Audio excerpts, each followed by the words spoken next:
against it. Bakit? Well, it's not the right thing to do.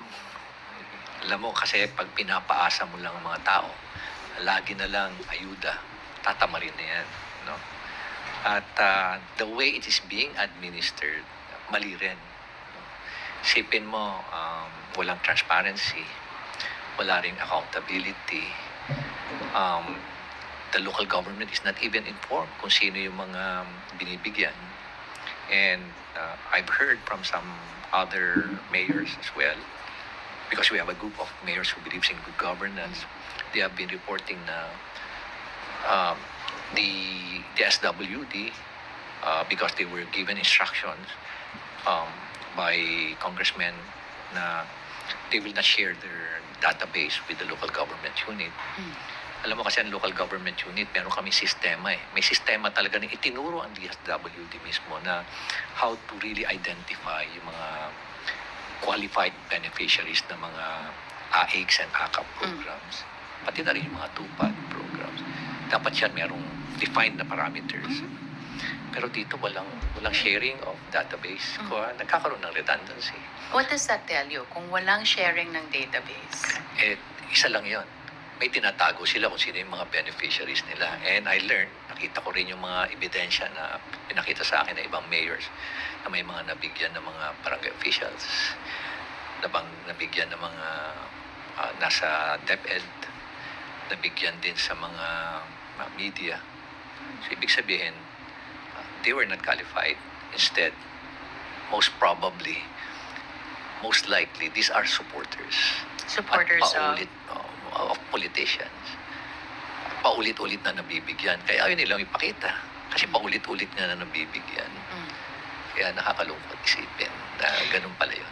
But the fact remains, Mayor, that a lot of our people need help. Yes.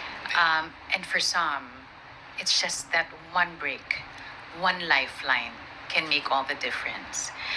Pero kapag boto naman at utang na loob ang kapalit, anong mangyayari? Pwede ka bang magbigay ng tulong na hindi boto or utang na loob ang kapalit? That is precisely what is happening, Carmina. Pagbigay, gusto nilang ipaalam sa tao na ako ang nagbigay niyan. Galing sa akin yung pera, kaya ang utang na loob mo sa akin. Yun ang gusto nilang i-insinuate sa tao. Instead of telling the people na this money, you don't even have to thank me. Kasi this money actually came from you. These are the taxes that you've been paying and we're just returning it back. So you don't have to thank us. Instead, you should thank the person behind you, beside you, and tell them, thank you for paying your taxes. But they're not doing it. That's the way we do it, Carmina, sa local government. Sa akin, sa Baguio, that's the way I do it. Pero sila hindi. Gusto nila, sila yung nagbibigay ng pera. Hawak-hawak na yung pera, bibigay nila yan. Utang na loob mo. Parang utang na loob mo sa kanila. At ang masama pa, sisiguraduhin nila na kukunin nila yung dalawa. Aside from yung nag-fill up ka na ng form, merong two important na information na gusto nilang makita sa bawat nabibigyan nila. Full name mo, and of course, your cell phone number. Tapos? At yun na yun. Yun yung mga text brigade na yun. Text brigade na nila yun. No? Tapos, anong guarantee na nasusunod talaga yung proseso na dapat ang isang beneficiary, dapat every 3 months, kung sakasakali man, nagkakadoble-doble nga, di ba? Tapos, kung sabay-sabay pa na nag-release ng AKAP, MAIP, o kaya AKAP at TUPAD at AICS, namomblema yung mga agencies kasi baka magdoble-doble. So, nagkakaroon pa sila ng interagency meeting. Kinikwento mismo sa akin to ng mga personnel from the agencies, na national agencies of government na, sir, kailan mag-usap-usap kami kasi pag no-doble sir yun sa amin kasi sobra-sobra sir na dumating ang suporta. Ganun ang nangyayari. And one particular individual staff even mentioned to me na allegedly sa nila is basta ang listahan galing dun sa congressman, no question asked na yan. Silent na lang kayo dyan. What's wrong with that? Ito, completely wrong. Ibig sabihin, walang transparency. Bakit ayaw? Bakit silent? But, Allegedly. Alleged. Mayor, you're on your second term, Yes. right? As City Mayor of Baguio. Ito ba yung kauna-unahang pagkakataon na ganito yung nangyari? Na biglang nawala ng transparency, biglang dumadaan lahat sa politiko. Is this the first time that it's happening or it's been happening for a while? Well, during the time of President Duterte, meron naman. Meron naman. Pero there's transparency. Hindi kami namumblema na makipag-confer sa mga agencies like the SWD kung baka na-doble na. So, there are exchanges of data. Pero ngayon lang kami na nagulat ako eh. Nawala talaga eh. At kinonfront ko rin yung DSWD. Ang sinabi sa akin, Privacy Act daw. It might be a violation of Privacy Act. This is also one of the issues that I raised with Secretary Rex. Wait a minute. Violation of data privacy, pero constituents niya yun eh. Precisely. Kaya hindi ko nga makuha yung reason nila na it's a violation of the Privacy Act. And hindi ko, I don't really understand where is the violation there.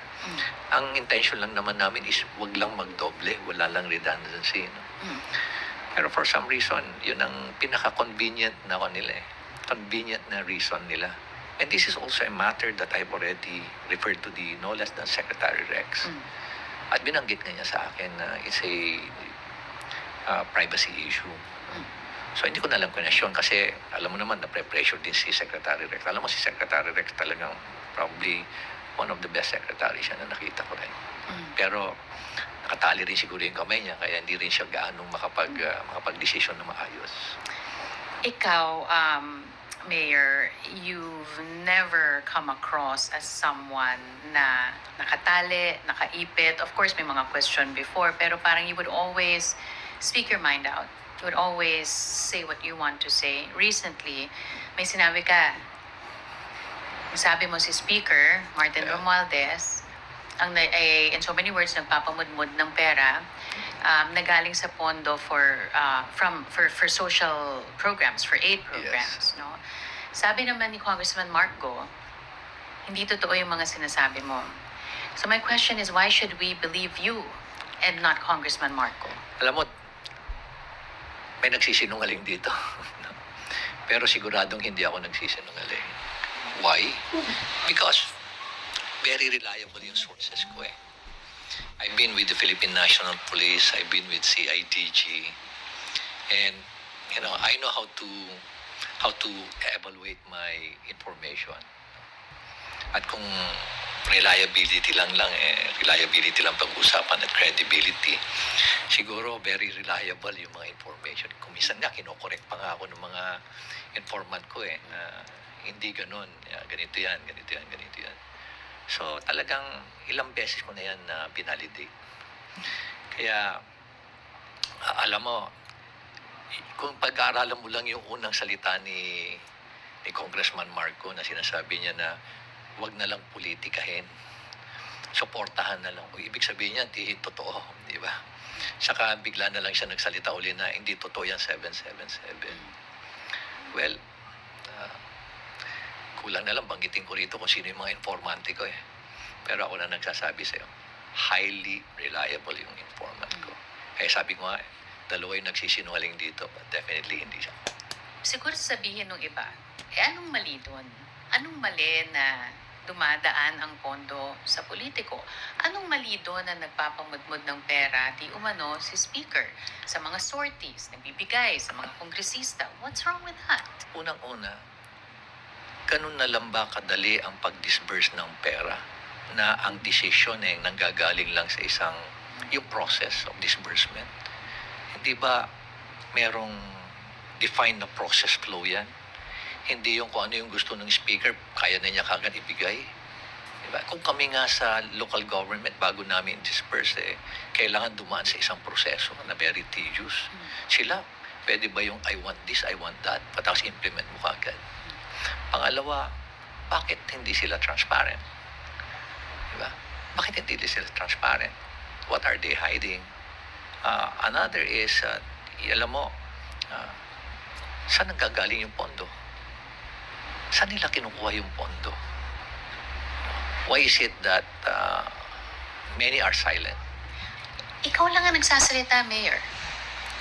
Ikaw lang ang nagsasabi na ganito nga ang patakaran. Why are they silent at ikaw hindi? Alam mo, minsan pag nakakausap